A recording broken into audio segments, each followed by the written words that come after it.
भारत में एक खतरनाक उड़ने वाला सांप पाया गया है और दो मुंह वाले सांप जो दोनों मुंह से खाते हैं और डसते भी हैं। तफसील से जाने से पहले चैनल को सब्सक्राइब करें और लाइक कर दें। भारत के जंगल में ऐसे खतरनाक सांप पाए जाते हैं।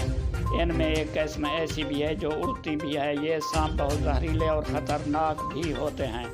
कोई इसको मारने के लिए जाता है, ये कई मीटर जंप लगाकर बहुत ऊंचे फ़ज़ा में चले जाते हैं, इंसान पर हमला आवर होते हैं और इंसान उसी वक्त मौत के मुंह में चला जाता है। दूसरी किस्म दो मुंह वाली है जो दोनों मुंह से खाते भी हैं खुराक और डसते भी हैं। और वहाँ के लोग जो सांपों का कारोबार करते हैं, सांप का मन का निकाल लेते हैं। बोलते हैं ये सांप का जहर चूस लेता है।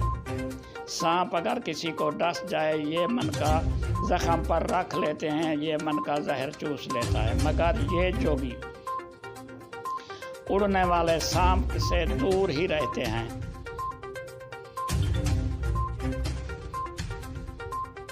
उड़ने वाले सांप से बहुत दूर रहते हैं, इससे इतना खतरा महसूस करते हैं इसके नज़दीक।